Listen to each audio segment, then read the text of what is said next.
Sayyidah Aisyah.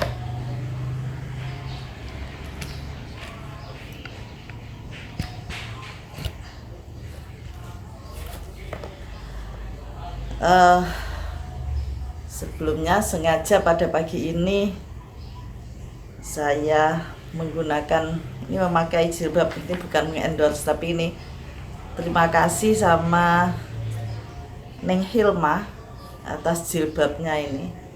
Ini jilbab Suhita. Mungkin banyak yang tahu ya, novel Hati Suhita.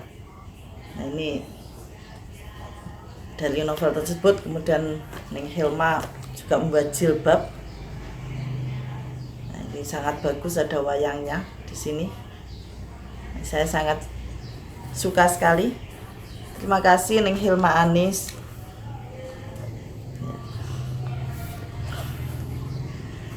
Ila hadratin Nabi Mustafa Muhammadin sallallahu alaihi wasallam.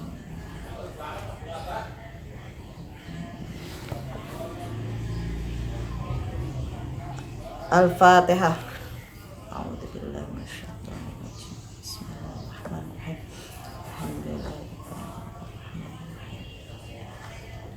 Iyyaka na'budu wa iyyaka nasta'in. Ihdinas siratal mustaqim.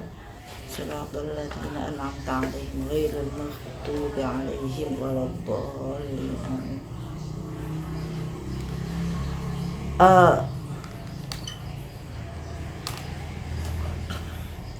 Ya, pagi ini kita akan melanjutkan tentang, di sini ada kaitannya dengan akhlaknya Sayyidah Aisyah, ya, dan juga tentang apa yang diajarkan oleh Nabi kepada Sayyidah Aisyah. Ini sungguh luar biasa, dan ini akan menginspirasi kita.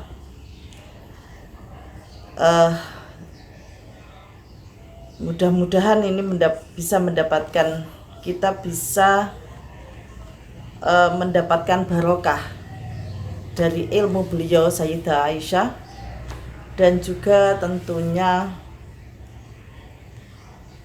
mendapatkan syafaat dari Rasulullah SAW di hari kiamat.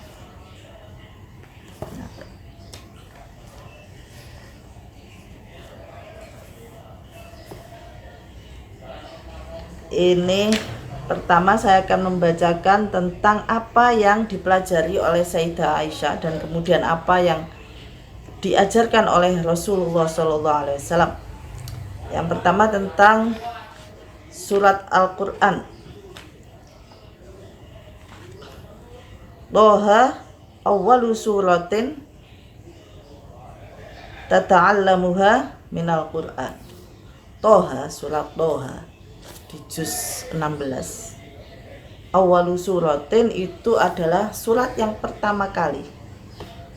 Tata'allamuha, yang belajar sinten Sayyidah Aisyah ing surat tersebut minal Qur'ani, dari Al-Quran. Jadi ada satu riwayat yang menjelaskan bahwa surat yang pertama kali dipelajari oleh Sayyidah Aisyah itu adalah surat Toha.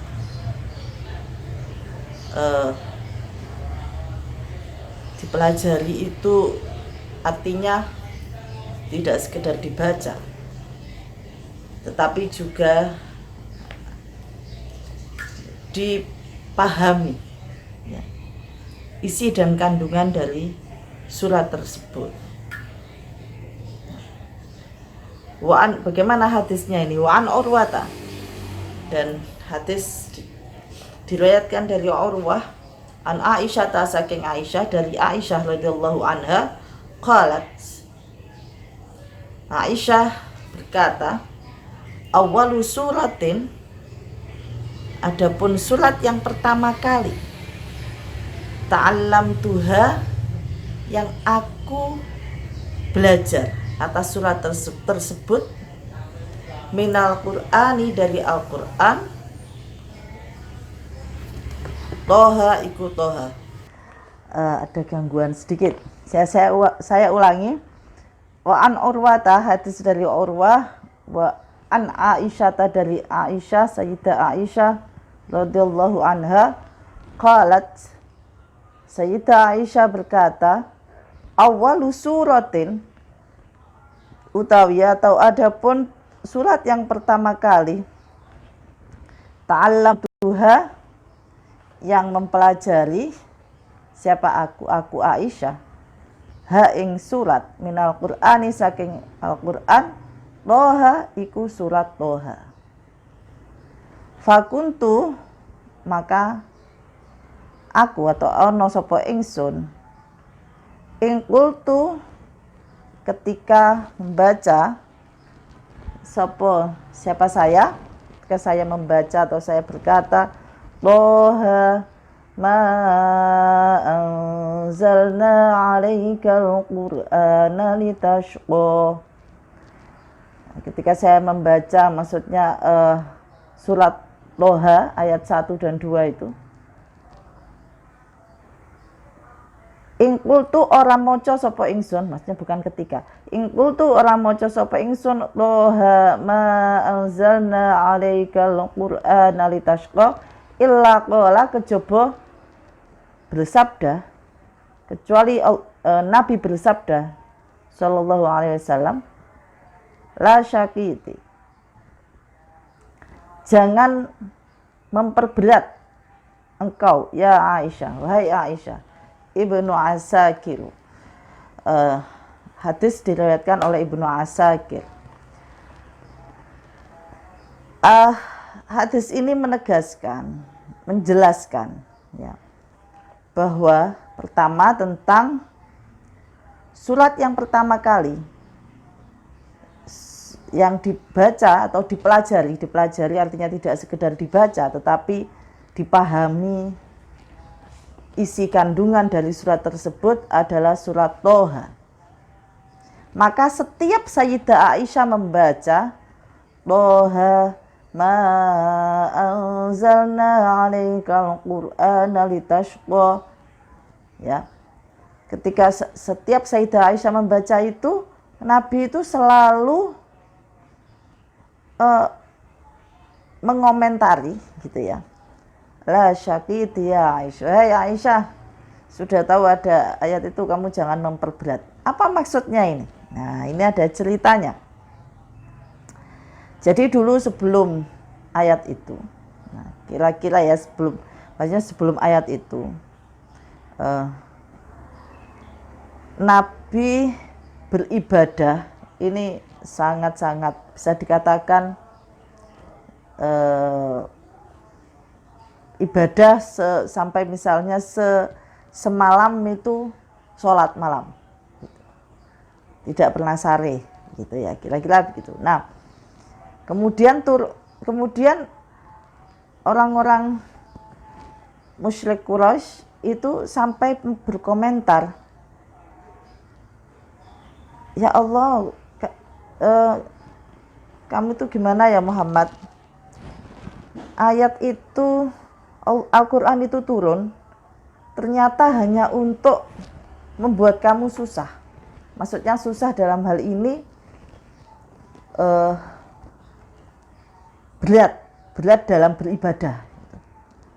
Saya lihat, kata orang-orang Quraisy itu, ini kok kami lihat begitu ayat Al-Quran turun tuh kok kehidupanmu seperti kelihatan susah berat, bukan susah dalam hal susah ini, tapi mestinya berat gitu, karena ibadah terus.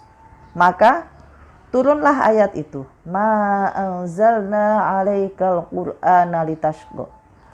Al-Quran itu tidak diturunkan untuk membuat kamu keberatan atau menjadi beban. Nah, menjadi beban bagi Nabi Muhammad, bukan untuk menjadi bebanmu wahai Muhammad. Begitu firman Allah. Ya. illa tadhkiratan liman yakhsha, itu terusannya ayat itu, tapi itu adalah Al-Quran itu adalah sebagai peringatan bagi orang yang takut. Maksudnya takut kepada azab dari Allah. Nah, oleh karena itu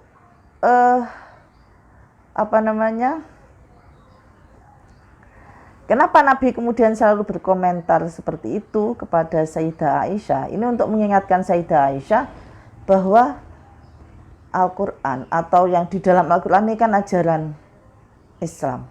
Ini ajaran Islam yang diturunkan melalui Nabi Muhammad SAW ini bukan untuk menjadi bebannya umat. Ya. Bukan untuk menjadi bebannya umat. Nah, ini diingatkan, kamu jangan terbebani wahai Aisyah. Ya. Itu sudah kamu pelajari itu Toha, surat Toha itu, ya.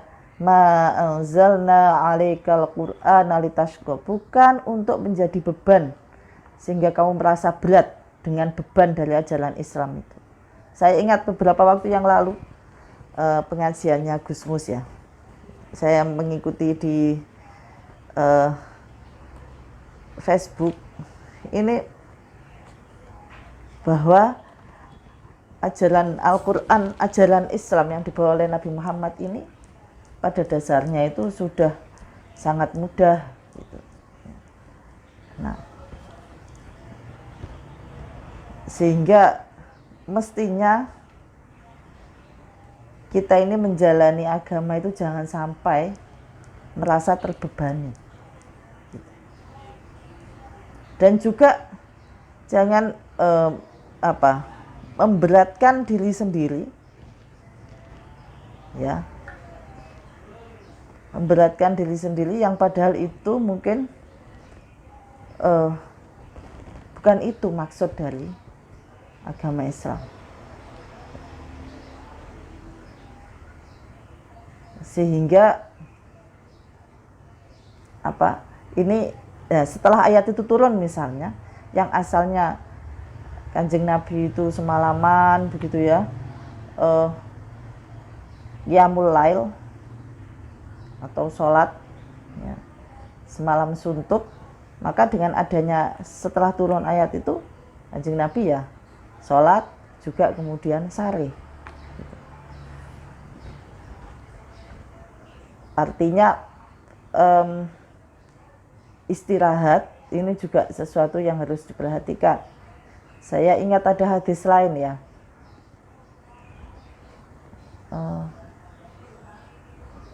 Saya bunyinya kurang lebih begini. Berikanlah hak atas tubuhmu. Itu saat itu karena ada seorang sahabat yang tidak berhenti untuk ibadah siang malam, sehingga tidak ada waktu untuk istrinya, untuk keluarganya gitu ya. Juga bahkan untuk dirinya sendiri, dalam arti untuk tubuhnya, badannya ya. Untuk istirahat tidak ada.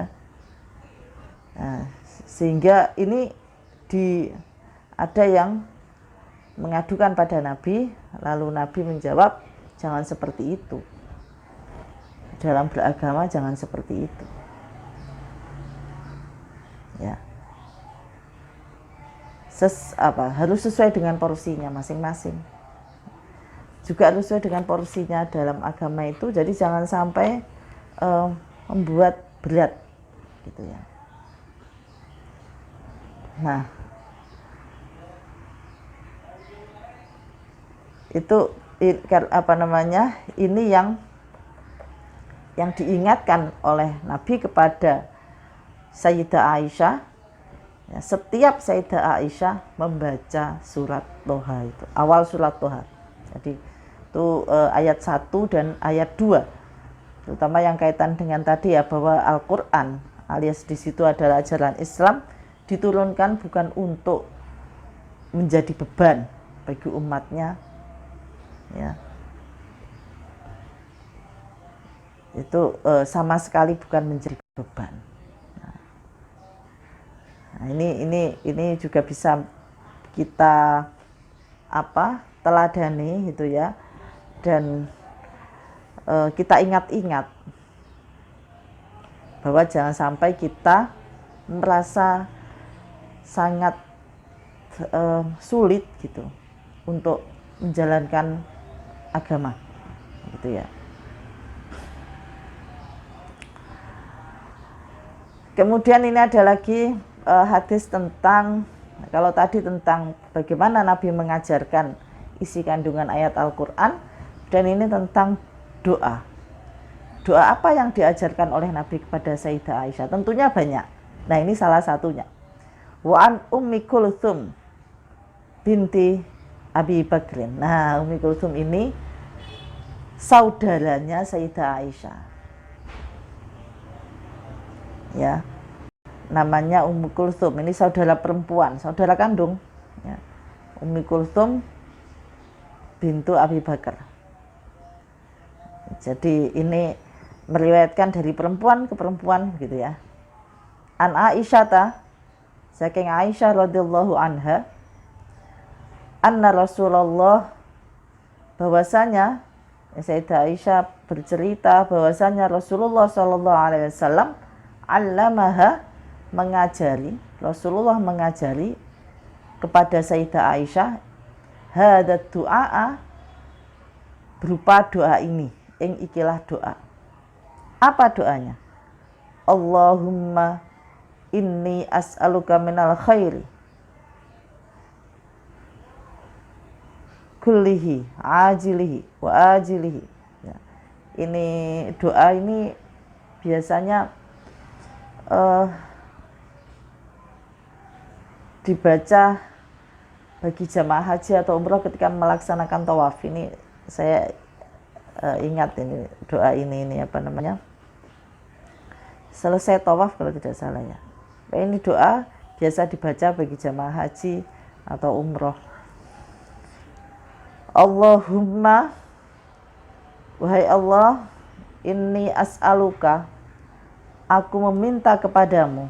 Ini saat temani ingsun, as'aluka itu meminta, aku meminta kepadamu minal khairi. Ya, meminta yaitu kebaikan. Kullihi, semuanya kebaikan, ajilihi, baik yang engkau segerakan, wa ajilihi, maupun yang engkau tunda dari kebaikan itu, ma'alimtu minhu, baik itu yang aku ketahui, wa ma lam a'lam, dan yang tidak aku ketahui, wa a'udzu bika minasyarri kullihi ajilihi wa ajilihi, begitu juga aku berlindung kepadamu dari segala keburukan, baik yang engkau segerakan maupun yang tunda, ma'alimtu minhu wa ma lam a'lam, baik yang aku ketahui maupun yang tidak aku ketahui. Wah, ini doa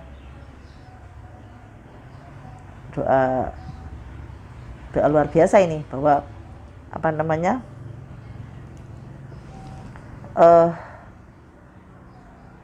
kita meminta kepada Allah. Jadi Sayyidah Aisyah diajari oleh Nabi Muhammad SAW doa ini, yaitu meminta seluruh kebaikan dari Allah. Ya. Baik kebaikan itu yang diketahui, artinya kita tahu bahwa itu baik. Wa malam a'lam, ataupun mungkin kita sebagai manusia, kita mengiranya hal itu tidak baik, tapi ternyata baik. Nah, itu diminta semua. Ajili wa ajilihi, baik kebaikan itu yang disegerakan oleh Allah dalam waktu dekat, dalam saiko saiki, misalnya gitu. Saiko saiki itu apa ya? Masa-masa sekarang gitu, sekarang juga. Wa ajili, ataupun nanti yang mungkin apa? Ya itu baik buat kita. Tapi mungkin kebaikan ini tidak diberikan sekarang, tapi nanti.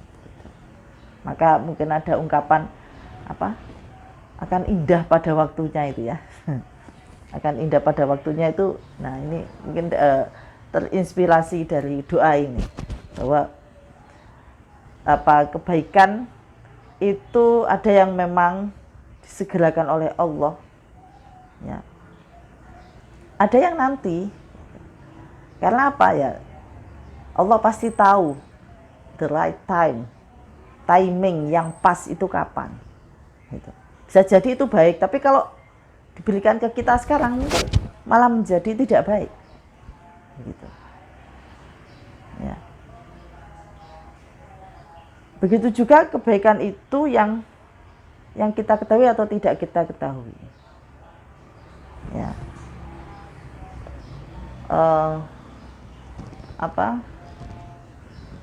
Wa asa an takrahu syai'an wa huwa khairul lakum. Ya.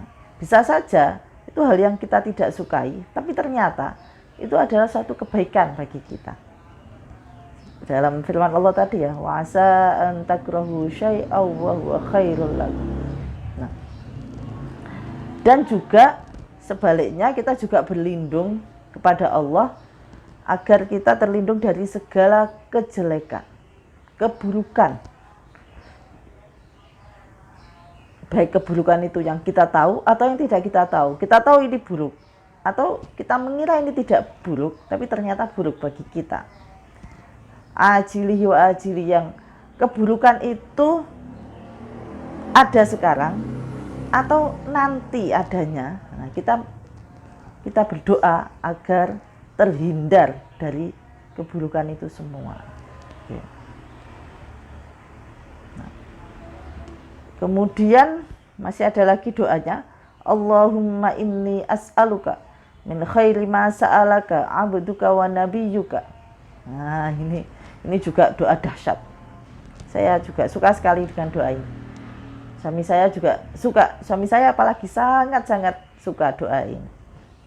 Hampir di setiap doanya suami saya itu melantunkan doa ini doa dahsyat. Allahumma inni as'aluka, wahai Allah, aku meminta kepada engkau, min khairi ma sa'alaka abduka wa nabiyyuka. Ada lagi yang begini, min khairi ma sa'alaka minhu abduka wa nabiyyuka. Ini dalam riwayat yang lain. Kalau yang di sini min khairi ma sa'alaka abduka wa nabiyyuka. Aku meminta kepada engkau atas segala kebaikan yang diminta oleh hambamu dan nabimu. Oh. Luar biasa ya. Maksudnya, aku meminta kepada engkau ya Allah segala kebaikan yang diminta oleh hambamu dan nabimu. Jadi hambamu juga nabimu, maksudnya di sini Nabi Muhammad SAW meminta kebaikan apa kepadamu, aku ya meminta itu. ini dahsyat ya. Jadi misalnya Nabi meminta apa, ya aku minta yang diminta Nabi itu sama. Kira-kira begitu. Nabi meminta kebaikan ini, aku ya sama, aku minta yang itu. Hambamu yang soleh meminta ini, aku ya sama, aku mau meminta yang itu. Nah, ini dahsyatnya doa ini. Jadi tidak sekedar kebaikan, kalau tadi segala kebaikan, ini juga kebaikan yang diminta oleh hambamu yang soleh dan juga oleh nabimu ya, hamba baik hamba yang soleh maupun kebaikan apapun lah yang diminta oleh hamba-hambamu ya, juga nabimu. Nah, jadi tidak cukup hamba tapi yang diminta nabi, aku minta juga. Wah, ini dahsyat. Terus wah, itu kok nelanyak? Tidak nelanyak ya, kalau kepada Allah itu kita itu boleh meminta apa saja kok ya. Ud'uuni astajib lakum. Dalam Al-Quran sudah ditegaskan gitu, mintalah padaku. Jadi ayo kita minta pada Allah, sampai ini minta pada itu tadi ya. Wa a'udzubika min syarri ma a'adzabihi abduka wa nabiyyuka. Juga aku juga berlindung kepada engkau ya Allah dari segala hal yang hambamu dan nabimu juga berlindung kepada engkau. Nah, ini artinya minta kebaikan tapi juga berlindung dari hal yang hambamu dan nabimu berlindung dari keburukan itu. Nah, ini makanya dahsyatnya doa ini ya. Jadi misalnya hambamu minta berlindung agar terhindar dari virus corona misalnya ya, ini yang paling yang kontekstual sekarang misalnya. Ya aku meminta seperti itu agar aku juga berlindung dari hal itu. Pada saat itu Nabi Muhammad berlindung dari apa, aku juga berlindung dari itu. Nah ini yang diajarkan oleh Nabi kepada Sayyidah Aisyah. Doa dahsyat ini yang kita juga bisa menirunya gitu ya. Kemudian ditutup dengan Allahumma inni as'aluka al-jannata wa ma qarraba ilaiha min qaulin wa amalin wa a'udzubika minan nar wa ma qarraba ilaiha min qaulin wa amalin. Ya Allah, kalau sudah seperti ini tadi, aku minta segala kebaikan, juga meminta kebaikan yang diminta oleh hamba-Mu dan Nabi-Mu, maka aku meminta surga. Ya. Aku meminta surga. Wah ini permintaannya tidak hanya kemudian hadiah kulkas atau kipas angin, ini sampai surga. Jadi tadi kebaikan sudah, terakhir ya jackpotnya. Minta surga. Dan segala ucapan dan perbuatan yang bisa mendekatkan aku kepada surga.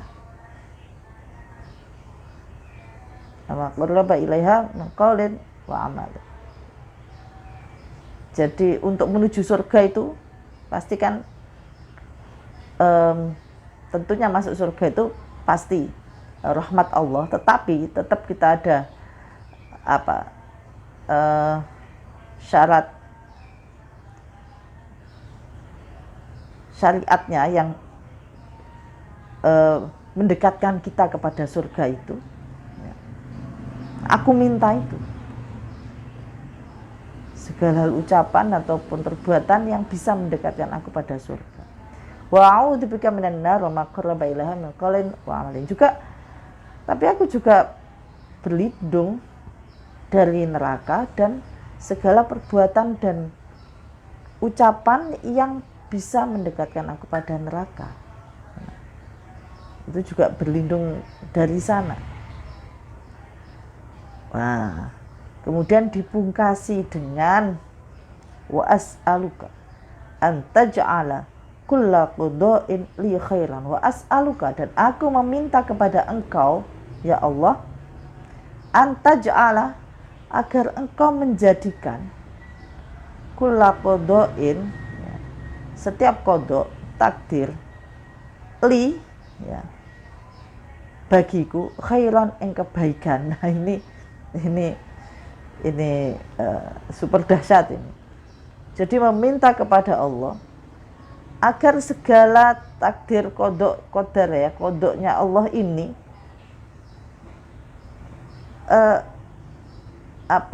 yang baik-baik saja untuk kita. Wah ini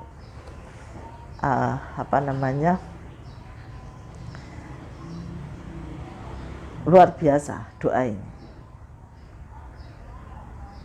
Sehingga baratnya udah aku ditakdirkan baik-baik saja tak Gusti, bahasa ininya. Janganlah Engkau takdirkan aku yang buruk-buruk, udah segala hal pokoknya semua yang kodokmu itu ya, ini agar yang baik-baik saja, yang jelek hilangkan. Wah ini memang doa dahsyat. Rawahu Ibnu Majah wa Ahmad wal Hakim wa Abu Ya'la wa Ibnu Hibban. Ini hadis diriwayatkan oleh Ibnu Majah, Ahmad, Al Hakim, Abu Ya'la, Ibnu Hibban. Nah, ini doa ini bisa kita gunakan ya dalam keseharian kita. Ini doa dahsyat gitu ya. Doa dahsyat yang bisa kita gunakan. Jangan sampai ada anggapan bahwa wah ini gak enak izin aku, ya jangan begitu. Kita harus selalu husnudzon kepada Allah, ya kan? Bagaimana hadis qudsi kan, bagaimana ini inda dzanni abdi bi. Aku itu dawuhnya Allah, aku itu ya tergantung bagaimana hamba itu menyangka atau berzon terhadap diriku. Maka kita harus selalu husnudzon. Jadi kita jangan ragu berdoa, itu jangan ragu, harus yakin. Jangan sampai ada keraguan sedikit pun bahwa wah, dikabulkan nggak ya, ini dikabulkan nggak ya, jangan gitu. Kita aja kalau misalnya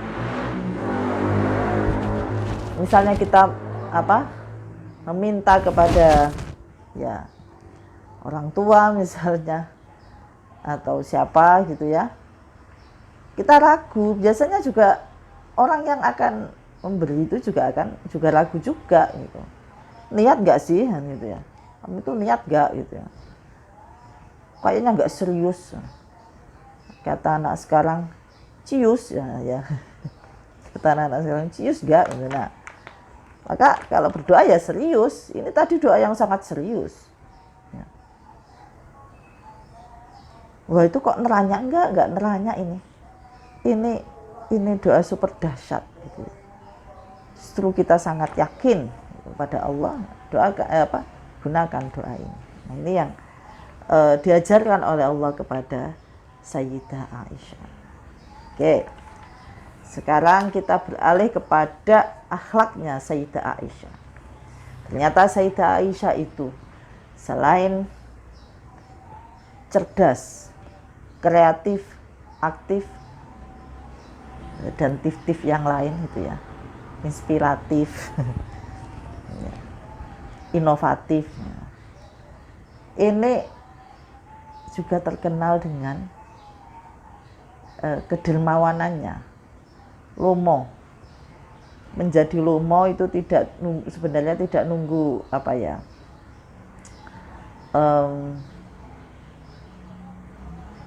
menunggu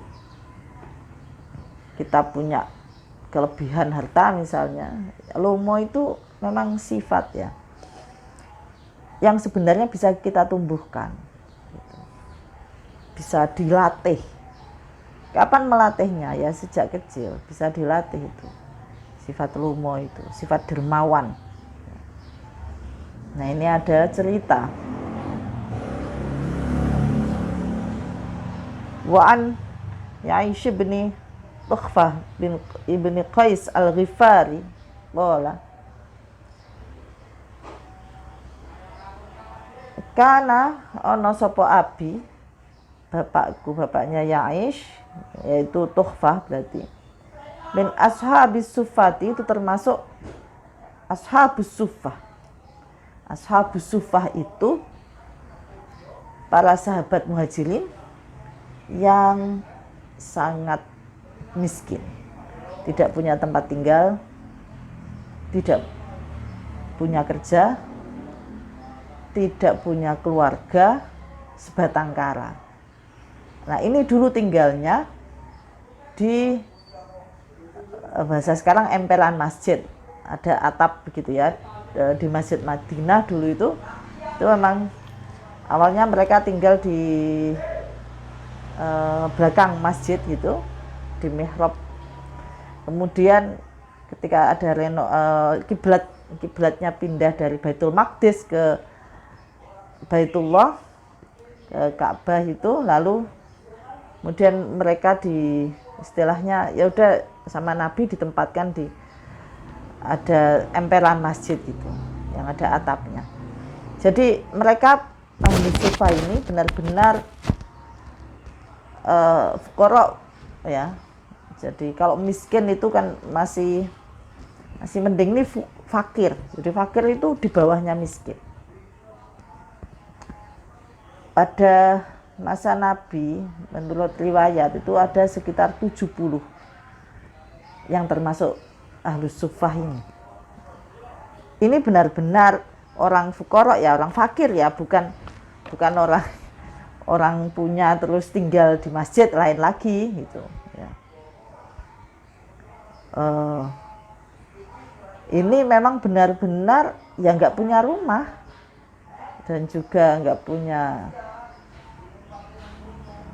kerja yang mereka nggak punya kerja yang tetap gitu ya, dan ya sebatang kara.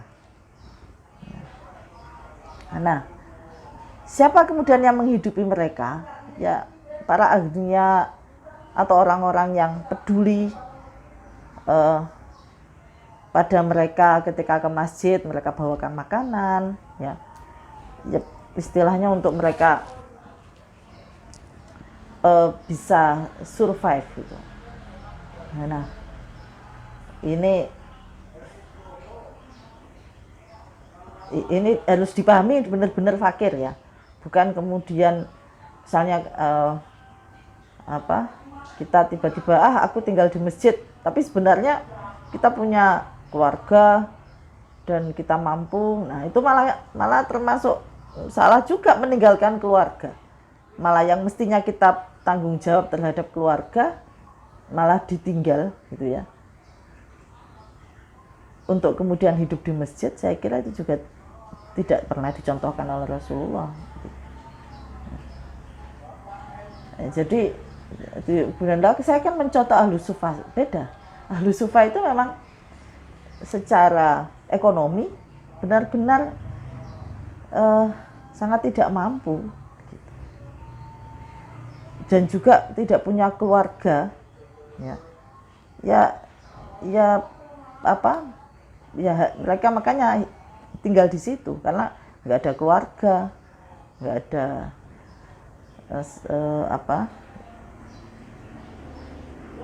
nggak ada yang perlu mereka tanggung jawabi begitulah, dan memang benar-benar tidak punya. Nah suatu saat cerita gitu ya, bahwa Rasulullah SAW saat itu kemudian berkata kepada Ahlus Sufa itu, intoliqu bina ila baiti Aisyah, ayo kalian pergilah ke rumah Aisyah radhiyallahu anha. Fantolakna, lalu kami berangkat. Tadi bapaknya ya Aisyah itu ya, ya Aisyah at'imina, mereka matur pada Sayyidah Aisyah, ya Aisyah tolong dong kami beri makan.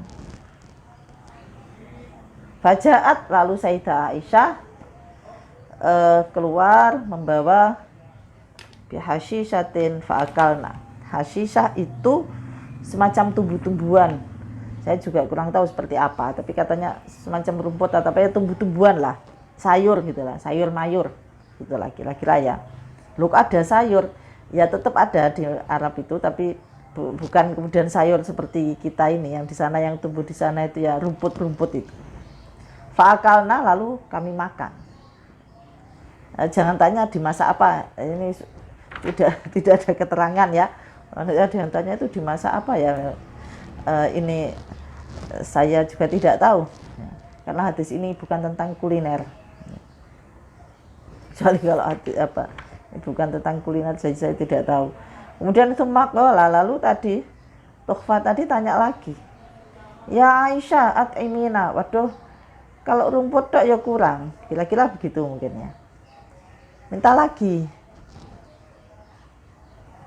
Fajaat bihaisata mithil qotota fa'akalna, lalu Sayyidah Aisyah bawa lagi. Oh masih ya ini adalah haisah itu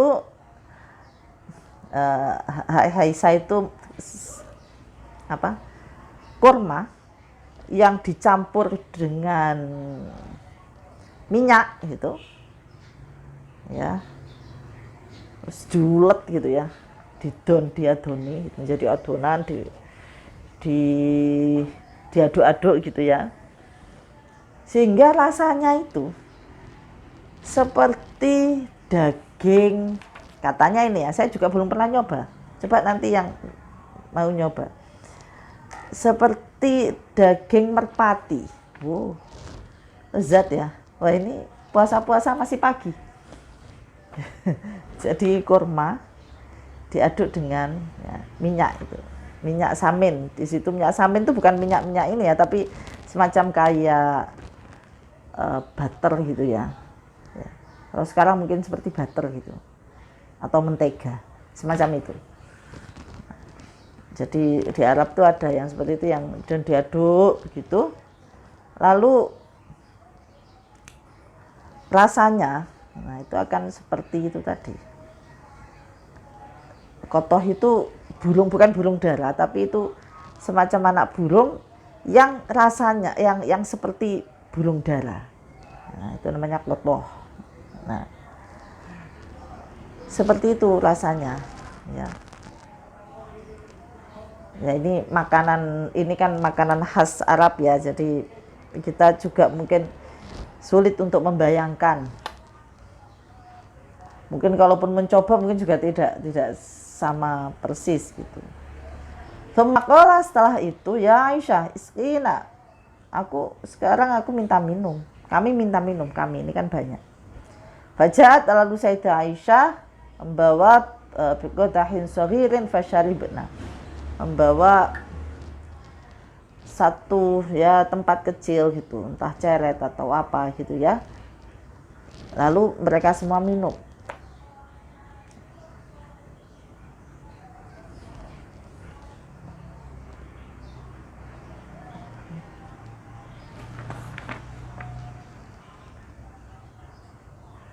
Summakola, lalu tadi bapaknya Yaish tadi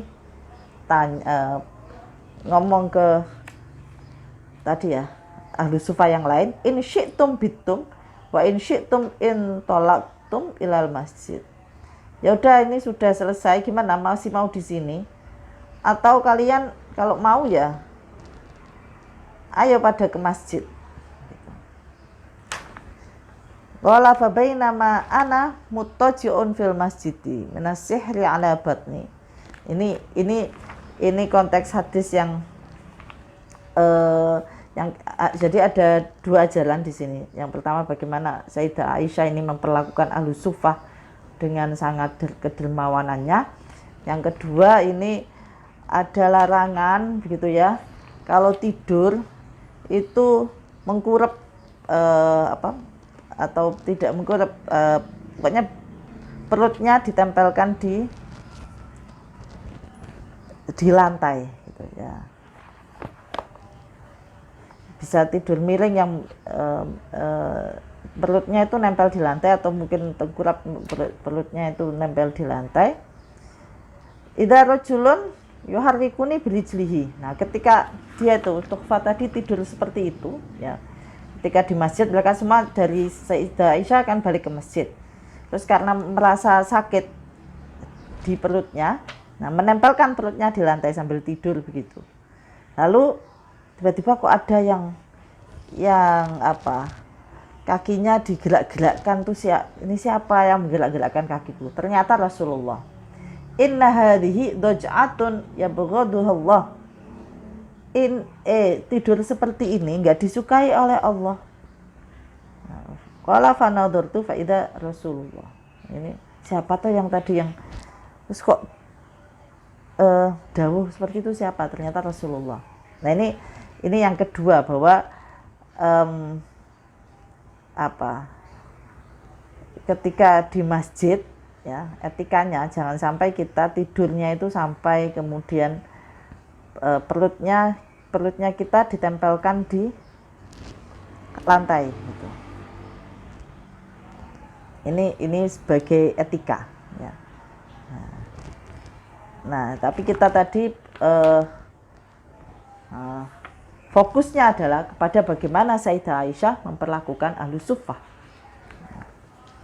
dan dengan sangat-sangat lumonya.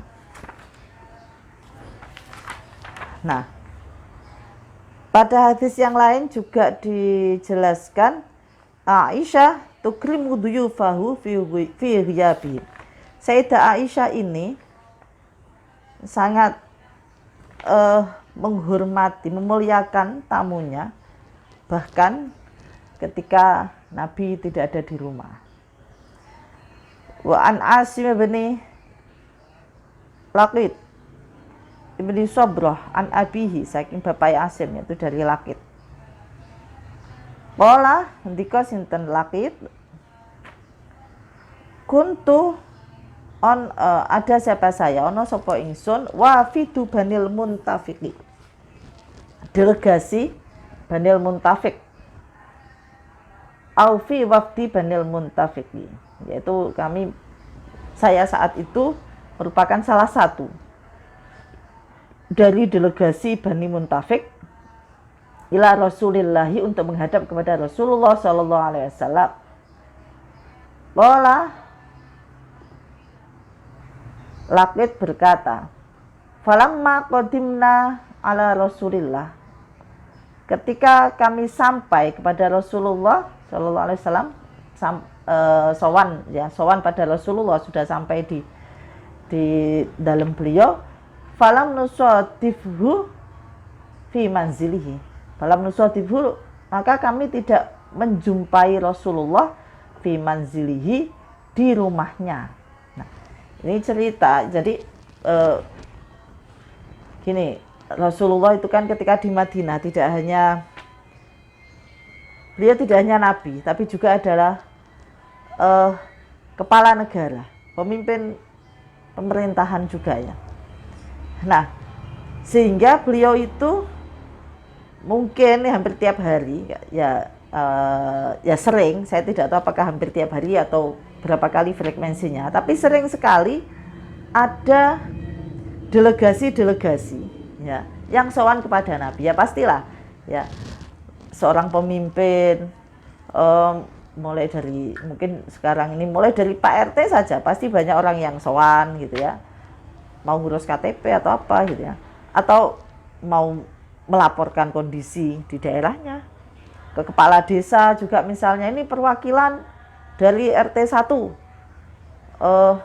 delegasi dari RT 1, ada 5 orang mau menghadap kepada kepala desa, mau melaporkan kondisi RT-nya yang ini mungkin butuh saran atau bimbingan dari kepala desa. Meningkat bupati juga begitu, pasti ini ada kelompok masyarakat, misalnya kelompok petani yang mau sowan gitu ya, mau menghadap pada bupati, karena ini berkaitan dengan masalah pangan ya, ketahanan pangan di daerah ini bagaimana ini, nah, misalnya begitu, sampai gubernur misalnya.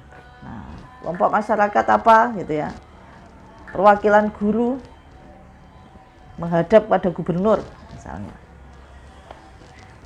sampai kepada presiden. Itu pasti itu salah satu kesibukan dari kepala negara itu adalah, atau kepala pemerintahan itu ya, itu pasti menerima delegasi, baik delegasi itu dari dalam negeri maupun dari luar negeri ya.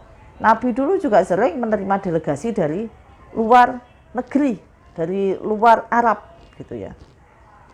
Nah, apalagi dari dalam ini. Makanya di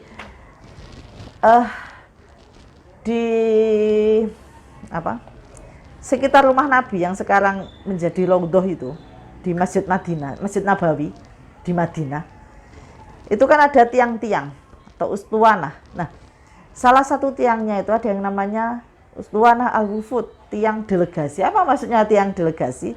Di situ adalah tempat Nabi dulu ketika Nabi menerima delegasi entah terutama dari luar negeri gitu ya, dan juga delegasi dari dalam negeri, maksudnya tamu-tamu ya, tamu-tamu delegasi itu. Nah itu Nabi menerima di situ. Yang sekarang kalau kita ke Masjid Nabawi, kita melihat di tiang-tiang itu akan kita baca salah satunya ustuwanah al-wufud di dalam ya, yang di sekitar Raudhah. Jadi kalau misalnya berkesempatan ziarah ke Rasulullah Shallallahu Alaihi Wasallam di Masjid Nabawi, di Raudhah situ, kita akan coba lihat salah satu tiang itu. Nah, ada tulisannya ustuwanah al-wufud gitu. Nah disitulah Nabi biasanya menerima tamu-tamu resmi negara, atau kita bilang delegasi. Nah, di Arab saat itu kan masyarakat kelompoknya itu kan bani-bani begitu, atau kabilah gitu ya. Nah, maka saat itu Lakit ini menjadi salah satu dari utusan atau delegasi yang mereka mau sowan kepada Nabi Muhammad SAW.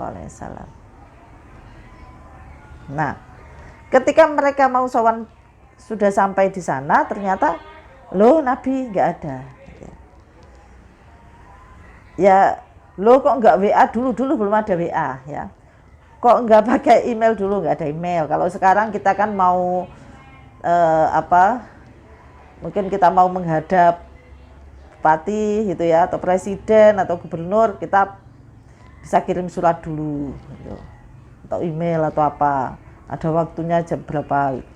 Nah, kalau dulu ya tidak ada juga gitu ya. Nah, sehingga ketika ke sana, oh ternyata tidak ada Nabi. Waswadafna Aisyata Ummul Mukminin. Tapi di situ kami bertemu, maksudnya kami di sini adalah delegasi tadi, bertemu dengan Sayyidah Aisyah. Qala, lalu ini Lakit cerita. Fa'amarat lana bi khazirata. Lalu bi khaziratin, lalu Sayyidah Aisyah ini fasuni atlana. Maksudnya Sayyidah Aisyah ini membuatkan kita makanan gitu ya. Makanan itu berupa daging yang dipotong kecil-kecil dan dimasak dengan air yang banyak dan juga garam. Gulai, nggak tahu, nggak ada santannya, apa ya? Ya saya kurang tahu ini masakan seperti itu. Ya mungkin kalau sekarang soto gitu ya. Aduh, bayangkan soto ya.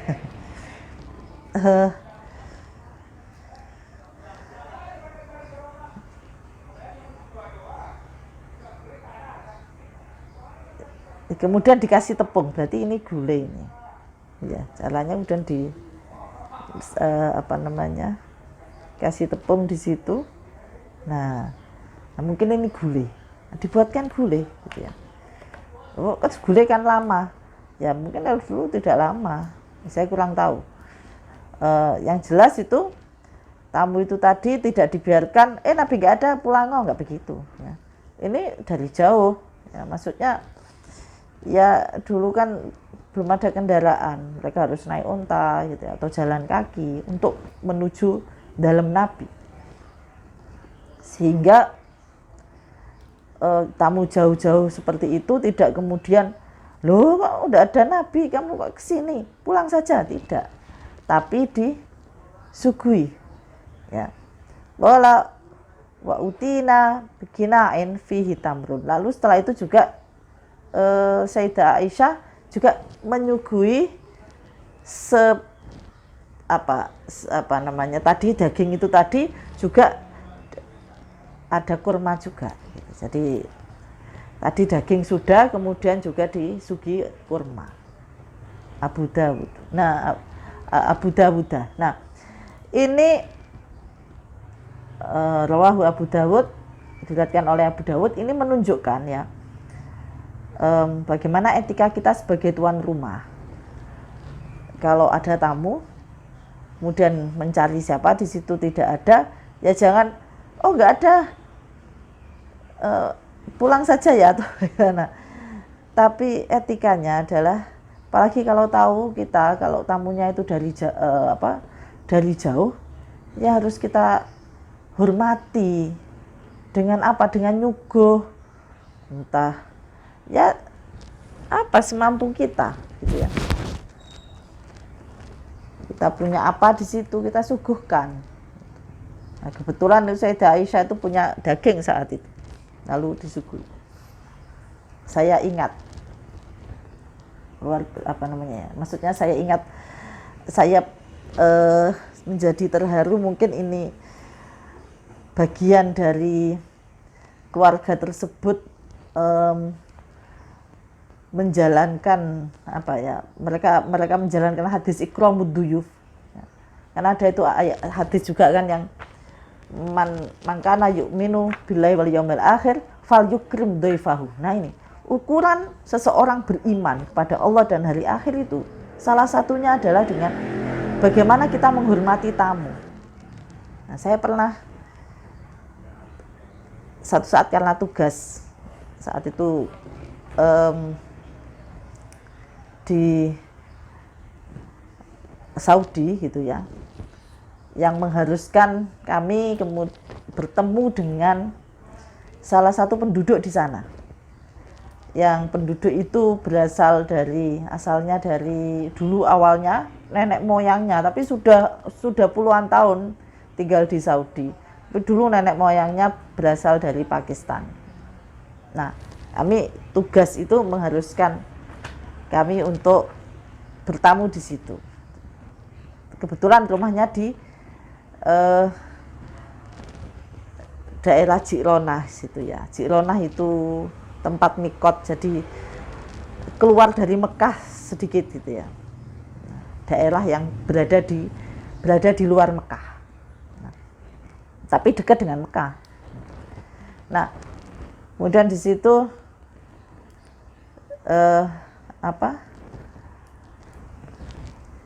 rumahnya itu kami sangat prihatin gitu ya. Ya sangat tidak layak gitu ya.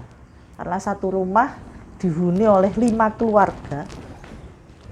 Yang lima keluarga ini mulai dari bapak ibu, kemudian anak-anaknya sudah punya anak lagi, artinya cucunya gitu ya, dengan menantunya. Yang rumahnya itu sangat-sangat kecil. Nah, ketika kami ke sana, kebetulan yang perempuan cuma saya, sehingga saya kemudian masuk sendiri ke bagian perempuan dan ketemu dengan ibu atau yang sudah menjadi nenek itu. Saya menyapa, ya belum kenal awalnya ya, kita ngobrol, memperkenalkan diri ngalor ngidul gitu ya. Nah, ternyata menantunya itu tiba-tiba dia menyiapkan gandum gitu. Karena rumahnya saking kecilnya, sehingga saya tahu dapur itu kan buka hanya di sebelah. Saya ngobrol sama mbahnya tadi itu, kemudian di situ saya ngelirik gitu loh, bikin adonan. Saya kira mungkin itu untuk anak-anaknya, karena itu banyak anak kecil-kecil atau cucunya Simbah itu yang di situ gitu. Wah, ini anak-anaknya kelihatan memang kelaparan gitu. Maksudnya ya kelihatan anak kecil kalau lapar gitu kan ya. Oh, mungkin ini mau membuatkan buat anaknya. Jadi mulai dari gandum dibuat jadi roti.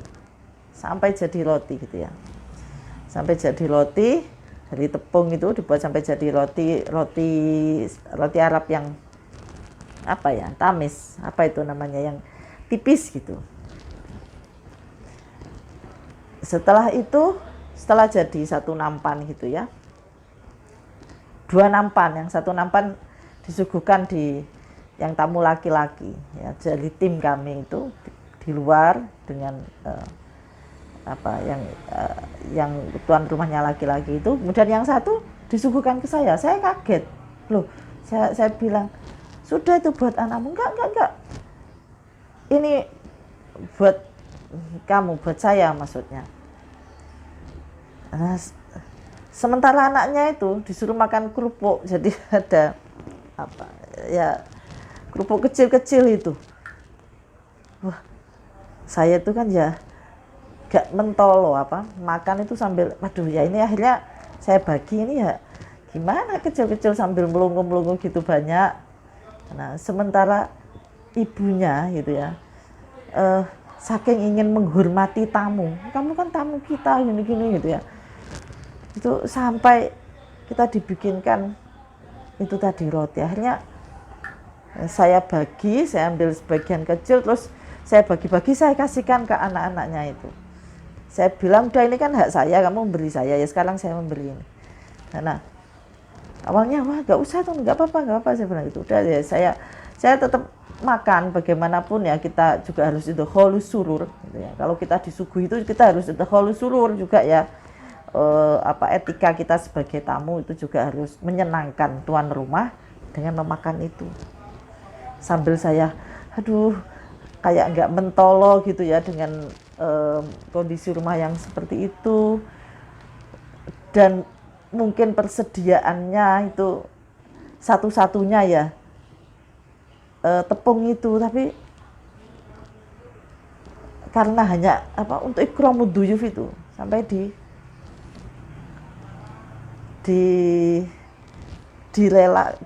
dibelan-belani gitu kira-kira ya, sampai makan. Dan itu membekas sampai sekarang, istilahnya untuk pengingat bagi diri saya sendiri bagaimana kita harus menghormati tamu ya.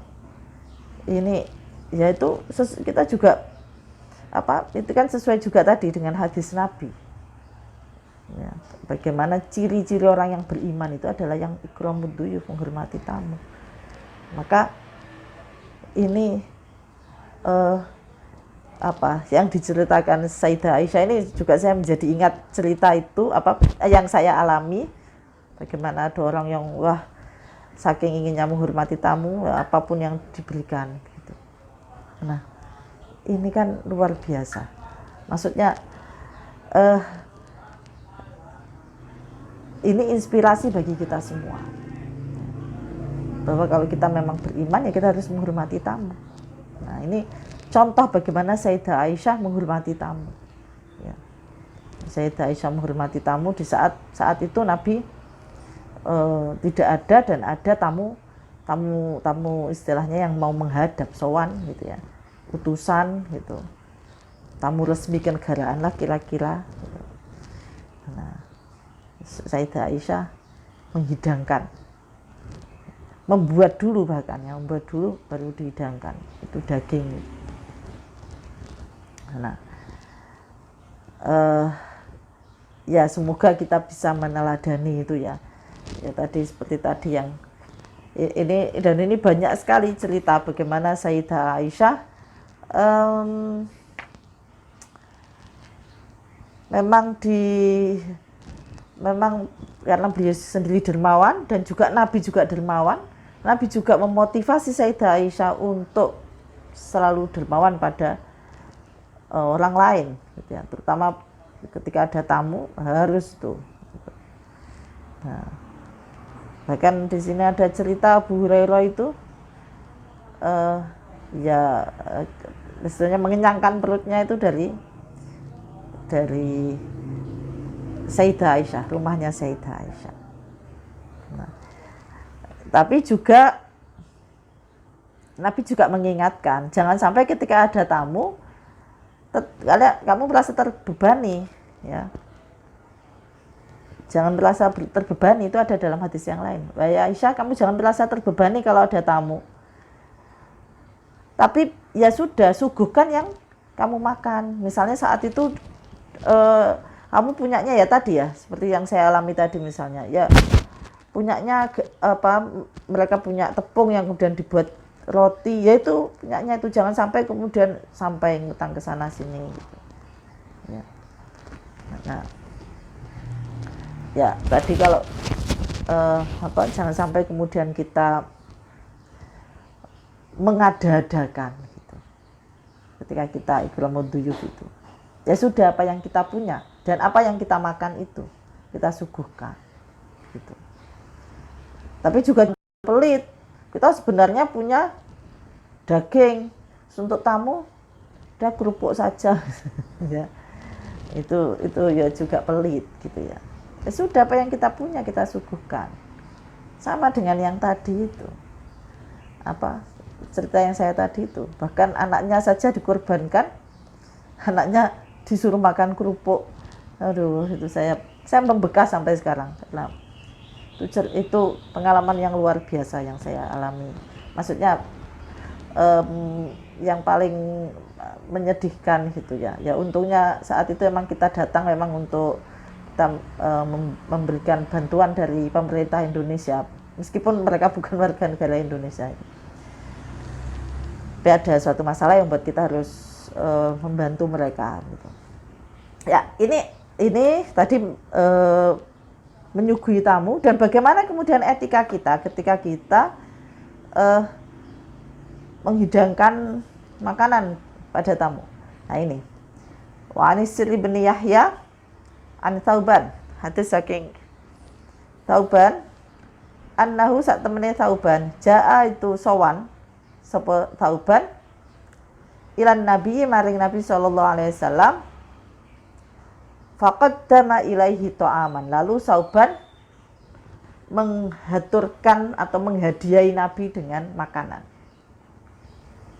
Jadi ya ini juga kebiasaan ya. Kalau bahasa Jawanya ater-ater.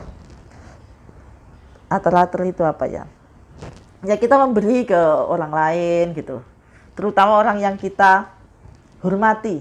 Misalnya kita ngaturi ke guru kita gitu. Ya, kita punya guru, kita ngaturi apa ke guru kita. Ini sudah dicontohkan sejak zaman Nabi. Gitu. Ya.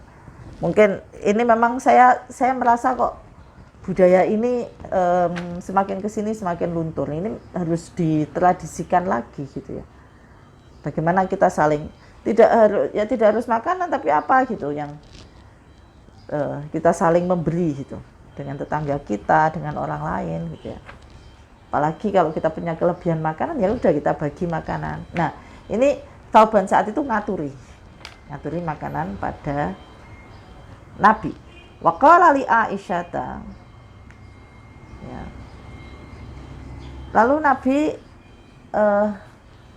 menginstruksikan pada Sayyidah Aisyah, wa akili dhaifaka fa inna dhaifa yastahi ayyakula wahdahu. Gitu. Ya, ketika diaturi begitu, kemudian Nabi memang mengajak Thauban itu makan bersama-sama. Gitu. Ya udah, ini kan dari kamu, ayo kita makan bareng. Itu nggak apa-apa, nggak timbul. Timbul itu apa ya? Kok timbul apa namanya? Bukan timbul apa? Istilahnya itu yang kalau kita memberi terus kita makan lagi yang kita beri. Itu tidak seperti ini. Ini kan Nabi yang mengajak, ayo makan bareng-bareng. Meskipun itu tadi dari Thauban, tapi Thauban diajak, ayo nggak apa-apa. Kan ini sudah milikku, nah kamu saya ajak gitu ya. Itu enggak apa-apa seperti itu. Jadi misalnya kita ngaturi siapa makanan gitu ya. Terus habis itu yang kita atur itu ngajak kita makan makanan itu enggak apa-apa. Jangan sampai enggak kan tadi balik ilat. Tidak balik ilat itu ya. Nah, wakili dhaifaka. Ayo bareng ngono maem tamumu, fa inna dhaifa yastahi ayyakula wahdahu. Nah, ya tamu itu malu toh ya kalau makan sendiri. Artinya kalau kita sebagai tuan rumah dan kita menyuguhi tamu itu makanan, etikanya itu kita itu barengi makan. Jangan sampai tamunya dibiarkan makan sendiri. Sebenarnya seperti itu etikanya. Tapi kadang malah mungkin kalau di sini itu kadang berbeda ya, maksudnya di budaya masyarakat kita malah tamunya mungkin malah gini, kebalikannya nggak enak kalau kita di situ nanti tamunya nggak kolu itu apa ya, nggak tega untuk makan gitu. Sebenarnya malah tidak, justru kita harus ikut barengi ya. Makanya misalnya ini juga kitab etika misalnya menyuguhi tamu misalnya ya, minuman misalnya tamunya 5, tuan rumahnya 2 ya, 7 yang disuguhkan dan yang 2 untuk tuan rumah, sehingga bisa barengi tamunya itu. Nah, itu ternyata diperintahkan oleh Nabi pada Sayyidah Aisyah. Gitu. Ya. Diperintahkan untuk ikut kita itu barengi, ya, menemani tamu, ikut minum, ikut makan gitu ya, apa yang kita suguhkan itu. Nah, ini adab kita, etika kita sebagai tuan rumah ya. Karena kadang seringkali banyak sekali memang tuan rumah itu malah merasa menghormati kalau dia tidak ikut makan atau tidak ikut minum dengan tamunya. Justru tidak. Justru etika menurut Nabi Muhammad SAW, kalau kita ikramud duyuf atau kita menghormati tamu kita, ya kita itu ikut menemani makan dan minum tamu itu. Tentunya ya tuan rumah tidak geragas ya, pastilah, maksudnya tuan rumahnya terus ikut menemani tapi tuan rumahnya habis satu toples gitu ya, sementara tamunya baru sedikit, tidak seperti itu. Tapi maksudnya jangan juga kemudian kita tidak menemani tamu. Ini salah satu ikramud duyuf yang diajarkan oleh Rasulullah SAW. Wallahu a'lam bishawab. Untuk kali ini kita cukupkan sekian, dan kita akan bertemu lagi hari Selasa, karena kalau ya Selasa ya, mulai Selasa ya Mas Aan ya. Jadwal saya kan Selasa Rabu ya, jadi Selasa. Kalau besok Senin itu ada jadwalnya orang lain ya. Sekali lagi terima kasih atas perhatiannya. Semoga ngaji kita pagi ini bermanfaat, dan kalau ada hal-hal yang salah itu murni pasti ini adalah dari saya, kekurangan saya. Kalau ada yang benar itu dari Allah Subhanahu wa taala, dan saya sangat berterima kasih ya atas perhatian panjenengan semua ya yang ikut di ngaji ini. Kita tutup dengan, kalau kalamun kelamaan jadi kita tutup juga dengan Al-Fatihah. Al-Fatihah. A'udzubillahi minasyaitonir rajim. Bismillahirrahmanirrahim.